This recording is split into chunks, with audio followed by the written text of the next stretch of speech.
Welcome to the Inject Creativity Live Show. My name is Rob the Robot from the Adobe Education team. This is a free online show for primary, secondary and post-secondary educators interested in enhancing digital literacy, communication and creativity in the teaching and learning process. Here are your hosts, Dr. Tim Kitchen and Erin Raethke. Thanks, Rob. Welcome to Inject Creativity Live, a show aimed at empowering the next generation to be lifelong digital creators with the help of Adobe tools. Welcome, Erin. Hi, Tim, and welcome to everyone who's joined us live and those watching on demand via the Adobe for Education YouTube channel or the Australasian Adobe for Education Facebook group for this, the 65th episode of Inject Creativity Live. We are recording this 65th, Erin? Did you say 65th, 80th? Did I say, and my tongue snapped off its roller, Tim. It was bound to happen eventually. But we are recording the 85th episode in November of 2022. For those of you who are with us live, we do encourage you to say hi in the chat, share where you're from, and add comments throughout the show. And we have the wonderful Tim Cosgrove from Canada in the background monitoring the chat for us, and he'll be sharing the most relevant comments as they come in. Let's start this episode with an acknowledgement of country. We respect and honour all Indigenous people from the lands we reach out to during this event. We acknowledge their stories, traditions and living cultures. We acknowledge them as the first educators and the first creatives, and we commit to building a brighter future together. I'm coming to you from Wurundjeri land in the Kulin Nation, otherwise known as Melbourne, Victoria, Australia. And I'm coming to you from the country of the Jagera, Yagara and Agorapul people from around the area otherwise known as Brisbane, Queensland, Australia. Techie Whiz and Adobe Senior Customer Success Manager Jerry Wong, who's from the Eora Nation in New South Wales, is behind the scenes helping us out with this episode, having some technical issues, so he's not going to be joining us physically. Well, you know what I mean anyway. On screen, yeah. And during this episode, joining us on screen, we do have Adobe Education leader Carey from Western Australia. We'll also be sharing a number of Adobe-related education resources and professional learning opportunities for you, as well as an Adobe Express tip for you to take back to your schools, universities, and other places of learning. We do hope you enjoy this episode. And if you do, please share it with your colleagues and wider education networks via the Adobe for Education YouTube channel. And just before we go to an Adobe Express tip, Sarah has said, thanks so much for making these available. I finally get here live. It's so good, Sarah. Thank you for joining us live. Most people watch the recording of this, but it's always wonderful to get people joining us live as well. All right, are we ready for an Adobe Express tip? Now it's time for a quick Inject Creativity Live Adobe Express tip. All right, I'm going to quickly share my screen up here, and this isn't going to take very long at all. I just want to quickly show you that once you've got a whole bunch of projects here, and I'm just going to get my little pointer thing working so you can see where my cursor is. So what I did then is I went straight to the project section. I'm in Adobe Express. I've already logged in, and this is like the dashboard that comes up first. And as you can see, I've got a bunch of folders here because I use Adobe Express constantly, as I'm sure you are too. And you're finding there's project after project after project, which is great. But it's really a good idea to organize your projects into folders. Now, when I'm working with students in schools, I encourage them to have a folder for each subject area. And maybe even a folder inside a folder, like a subfolder for different units of work within the subjects. Organize it any way they want to, but it just really helps. So I've got a different set of folders here.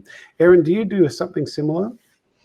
If my work colleagues at TAFE Queensland were hearing you talking right now, they would be just like nodding emphatically about how much I go on about file folder structure and how managing it carefully makes your life so much easier in the long term, especially when you've got projects that you reuse month after month, year after year. Just that little bit of deliberate curation now saves you so much time later. So to create a folder, what you need to do is go over to the right-hand side, and there's a little folder plus symbol. When you click on that, you can name your folder, give it a whatever you name. I'll just do a test one now. I'll just call it test. and then click create. And so that becomes an actual folder. To bring in a project into a folder, you've got to go to the little ellipsis tool, a little ellipsis option that appears at the top right-hand corner of your tile. When you click on that, you'll see it says move. When you click move, you'll see all of your folders, and then you select the one that you want to and then move that project there. So now that project won't exist on the front of your dashboard. It'll now exist within the actual folder that you've just created. So that is the basic steps. And just to clarify that, when you log into Adobe Express, you will see your dashboard, go to the project section, and that's where you'll see all of your projects and you can start creating your folders. Erin, where can teachers find out more about Adobe Express?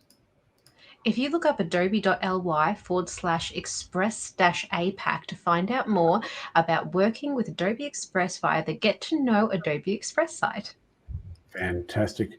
Let's hear from Rob.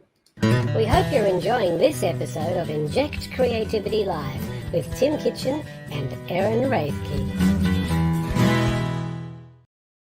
Thanks, Rob. Well over 1 million teachers have joined the Adobe Education Exchange to get lesson ideas, to get professional learning based on making the most of their Adobe applications in the classroom. One of the most popular courses on the Adobe Education Exchange is the Creativity for All course, which, when completed, allows you to join Level 1 of the Adobe Creative Educator program. About 60,000 teachers have now enrolled in the Creativity for All course. If you look up adobe.ly/ACE, you can do the Creativity for All course on the Adobe Education Exchange at any time, on demand, to get your ACE Level 1 badge. Look up tinyurl.com/edX-PL to see other courses on the Adobe Education Exchange and share these with your colleagues and wider education networks. And also look up adobe.ly/edu events to find out and register for localized professional learning events for the Australasian region. Now, Erin, Eden Carey, I should say, you're Erin, don't get confused. Eden Carey from Western Australia, she's currently teaching at the moment because it's Western Australia. They're like 3 hours behind us in Melbourne and Sydney and 2 hours behind you. Is that right? In Brisbane, I think. So she's... I take your word for it, Tim. But Erin has very kindly pre-recorded her presentation titled Snap, Transform, Reveal. So here she is. Snap, Transform, Reveal. So in our Year 7 Creative Media class, we developed an assessment that incorporated students capturing photos, editing, and showcasing all of their photography work. So students learned various camera techniques in class, such as depth of field, leading lines, framing, and then they applied that knowledge into capturing photos, editing those photos using Photoshop, and then they presented and explained each of those different camera techniques and how they've edited their photos using Adobe Express. So I'm going to show you a couple of bits of their work. As you can see, we have their Adobe Express portfolio. So they use Adobe Express web pages to showcase all of their photos. So they've got their before and after photo. So when they've actually captured their photo using the DSLR camera, shooting in RAW, and then bringing that into Photoshop, they edited, and then they presented the photos right next to each other, and then actually having an explanation of which kind of camera technique that they use and how did they edit that photo in one web link that they then shared with me so I could then mark their work.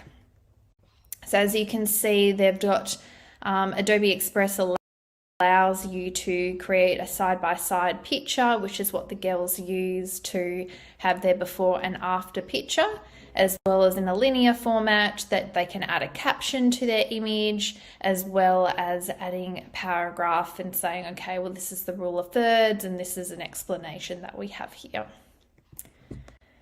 So this is the resources that we use for our assessment. So we use the applications, which we have Creative Cloud licenses. So they use Adobe Photoshop Creative Cloud. And then we use Adobe Express webpage, which is free for Year 7 or for our students at our college. And they had their license anyway with their Creative Cloud that they got to use it. And as you can see here in this screenshot that they've used Adobe Express, it's all throughout the web browser, and it is completely free, compatible because it's all through the browser.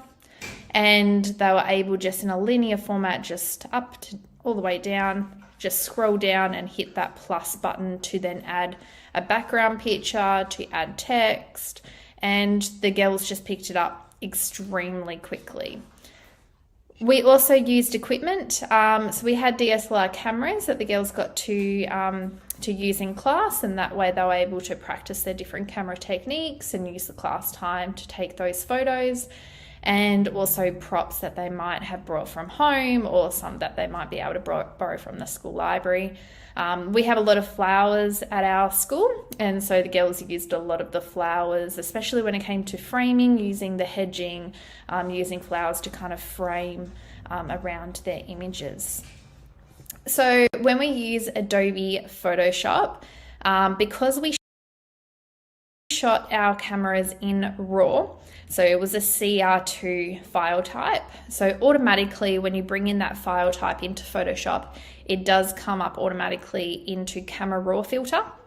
If you're not shooting in RAW, that's okay. You can, if you're shooting in JPEG, even when you're opening up that JPEG file into Photoshop, it will just open up Photoshop normally, but then you just go up to the top menu bar and click on Filter, Camera Raw filter, and then you'll come up with this same appearance here where you can just edit the photo itself. So what I really like about the Camera Raw filter in Photoshop Creative Cloud is that it is just so simplistic. It's a really nice introduction, especially for the Year 7 girls. It was really nice for them to just have the very simplistic tools that they have here.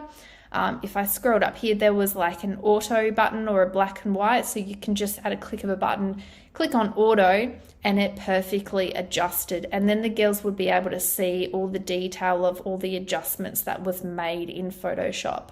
And the girls are just very surprised, amazed of how well the images just came out straight away just by hitting the auto. And I think that sometimes when you use Photoshop and you've never used it before, especially with the younger year groups, it's a very make or break. If they're using the application for the first time, it can be very overwhelming because there are so many tools and so many great features. But it can be a lot to take on all at once. So I think using the Camera Raw filters, when that opens up straight away, it's like, oh, hey, I can just click on the auto button and oh my God, I've just created a wonderful work of art.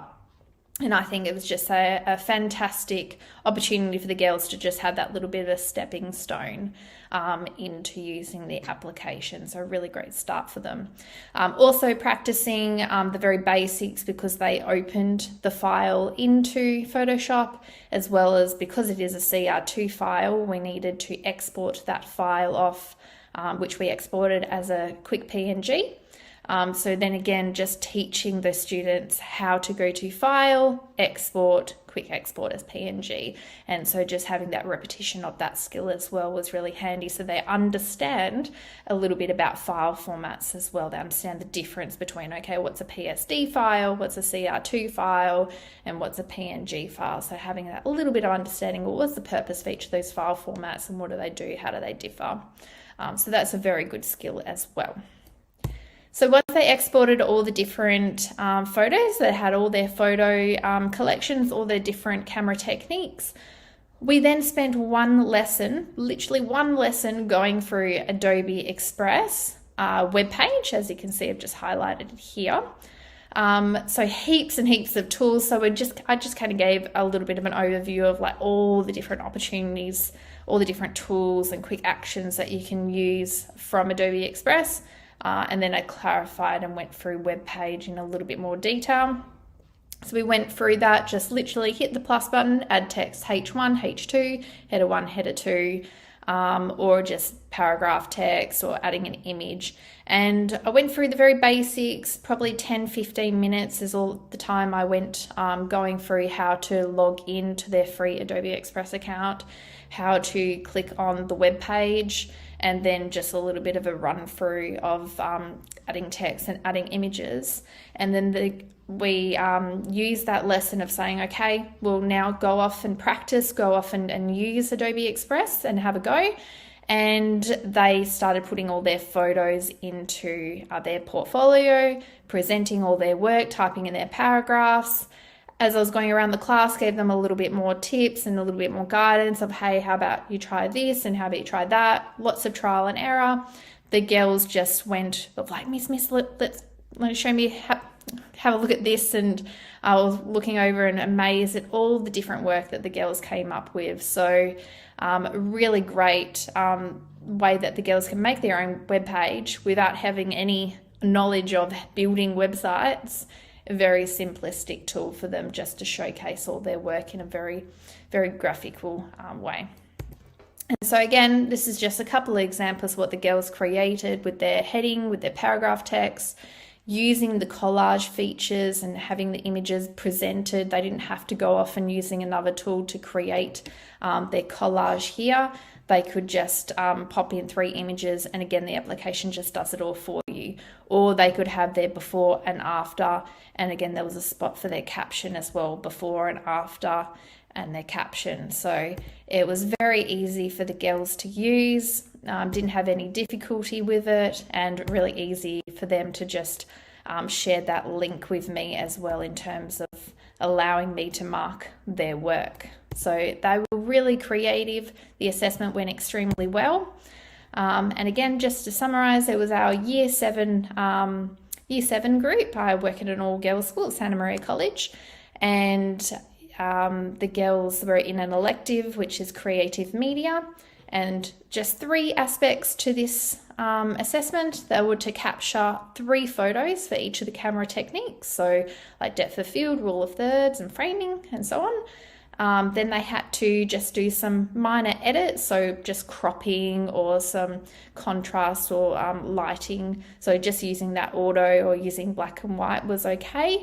Exporting that off into a PNG file. And then they had to showcase their work, so and add some explanations to justify their work. So a really great assessment, covers a lot of different basic skills. And a nice introduction to using Photoshop. So thank you for watching, and hopefully you can have a go using this in your own classroom too. Thank you, Eden. So much fun. That was titled Snap, Transform, Reveal, and you can see that they're having a lot of fun with Photoshop and Adobe Express. Eden, Carey, a fantastic effort. Thank you so much. Hi there, it's Claudio from the Adobe Global EDU team. Thanks for watching Inject Creativity Live. If you haven't already, join the Adobe Creative Educator Program. Adobe has a resource that maps Adobe Education Exchange teaching resources to the Australian curriculum called School Project and Lesson Ideas with Adobe. So if you look up adobe.ly/AC-projects, you can make the most of this new resource and share it with your colleagues. Hi, I'm Tacey Trowbridge, Head of Adobe's Thought Leadership and Advocacy. Thanks for watching Inject Creativity Live. And if you're excited about creativity, take a listen to the Creative Educator Podcast. If you're on Facebook and you're not already a member of the Australasian Adobe Education Community Facebook group, why not? Please join via facebook.com/groups/AUSAEL. Join us and keep regularly involved with Adobe in education and the wider community. We also have a newsletter called the Adobe in Education Update Australasia, which now has a new look via Adobe APAC edu.com. Complete the contact form via adobe.ly/contact-edu-APAC if you don't already get a reminder about this publication each month, and join the email list. Some of you might be wondering, why you haven't got the previous month's edition. Well, we did have a technical hiccup, so we ended up distributing that through our social channels instead of through email, but we'll be back on track again as of this week, I think. So the next edition will come out in a couple of weeks' time. Let's hear from our new leader of Adobe's global community education programs, Rebecca Hare. Hi, Rebecca Hare here from the ACE course on the Education Exchange. Thank you for watching Inject Creativity Live. If you haven't taken the ACE course yet, definitely go to the Education Exchange and sign up, and I'll see you there. Let's bring Tim Cosgrove up from behind the scenes. Jerry would too, but he's having a few little technical hiccups at the moment, so we're just going to keep him back behind the scenes. Where are you, Tim? Tim, I'm sure you're going to... There he is. Give us a wave, Tim, all the way from Canada, where it's some crazy o'clock in the morning. What time actually is it, Tim, right now for you? Right now it's 1:51 a.m. And he still helps us and still here with us live. So we really appreciate that, Tim. Thank you so much. When's our next episode, Erin? Our next Inject Creativity Live recording session will be on December 7th at 5 p.m. Australian Eastern Daylight Savings Time, and it will feature special guests Michelle Dennis from Haileybury and Ross Johnson from the New South Wales Department of Education. Well, thank you to Erin and to Jerry for helping me put this show together, and a special thanks to Adobe Education leader Tim Cosgrove, all the way from Canada, who's been monitoring the live online chat. And thank you to those of you who are with us live at the moment. So go to adobe.ly/ICL playlist, or ICL-playlist, I should say, to view past episodes of Inject Creativity Live, as well as a new set of 30-minute Adobe for Education webinars by Dr. Tim Kitchen via the Adobe for Education YouTube channel at adobe.ly/ICL-playlist. For those watching the recording, we'll see you at the next episode. For those who are with us live, feel free to join us now for an informal fireside chat, which we'll be connecting via this link, adobe.ly/edu-meet-APAC. And that's a Microsoft Teams link. So folks, thanks again for everyone. We look forward to connecting with you again in the near future. And just to wind up this episode, Rob is going to say goodbye. All the best. Bye, everyone. Thank you for watching this episode of Inject Creativity Live. For those who are watching live, join us now via adobe.ly/edu-meet-APAC for an informal, non-recorded fireside chat to meet and interact with our presenters and other audience members. During this informal chat, you will be able to complete the feedback form and apply for a professional development certificate. If you are not watching this live, join us live next time. Use this QR code or link to find out about dates and topics. And use this QR code and link to find out about other Adobe in Education professional learning opportunities. On behalf of the Adobe in Education team, keep being creative.